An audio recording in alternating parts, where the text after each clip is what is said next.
আমার আসলে সবাইকে নমস্কার, আপনাদের জন্য আদাব। আজকে আমরা ধানের ব্রাস্টের বিষ এবং কারেন্ট পোকার বিষ নিয়ে জানবো। যাদের ধান সম্পূর্ণ ফুল পড়ে গিয়েছে এবং শীষ হেলে গিয়েছে তাদের ক্ষেত্রে এই বীজগুলোর প্রয়োজ্য। প্রথমে যে স্ক্রিনে দেখতে পাচ্ছেন টুপার, আপনার গ্রুপটা হচ্ছে ট্রাইসাইক্লাজল। এটি প্রতিরোধক এবং প্রতিষেধক গুণসম্পন্ন ছত্রাকনাশক। অটো কোম্পানি একটি মেডিসিন, খুবই ভালো একটি মেডিসিন। আপনারা এই মেডিসিনটি আপনারা দিতে পারেন। আর পরিমাণ মাত্রা হচ্ছে 10 লিটার পানিতে 8 গ্রাম হারে দিতে হবে। সেটা আপনাদের খেতে কয় ট্যাঙ্ক লাগবে সেই হিসাব করে আপনারা দেবেন। তো এর সঙ্গে আরেকটি বীজ দিতে হবে, দেখতে পাচ্ছেন নাভারা। এটি আপনার গ্রুপটি হচ্ছে অ্যাজোক্সিস্ট্রোবিন আর সিপোকোনাজল।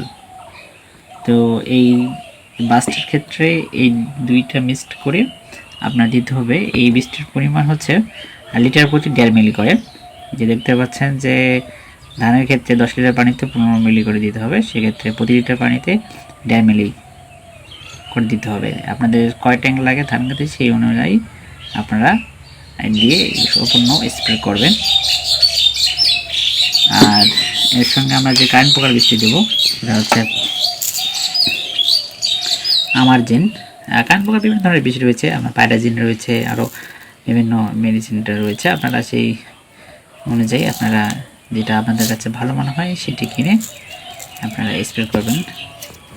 অবশ্যই ধান খেতে যখন ফুল ঝরে যাবে সেক্ষেত্রে তখন স্প্রে করবেন।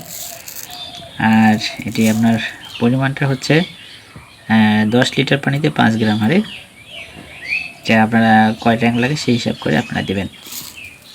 তাহলেই আপনারা ধানের কারেন্ট পোকাগুলো রোধ করতে পারবেন এবং গাছ থেকে ধানের খোল পচা বা খোল মরে যায়, সেক্ষেত্রে এই রোগগুলো হবে না। আগামী স্প্রে করা ভালো, ফলাফল ভালো পাওয়া যায়। তো সবাইকে ধন্যবাদ। আগামীতে আরও ভিডিও পাওয়ার জন্য আমাদের সঙ্গে থাকবেন।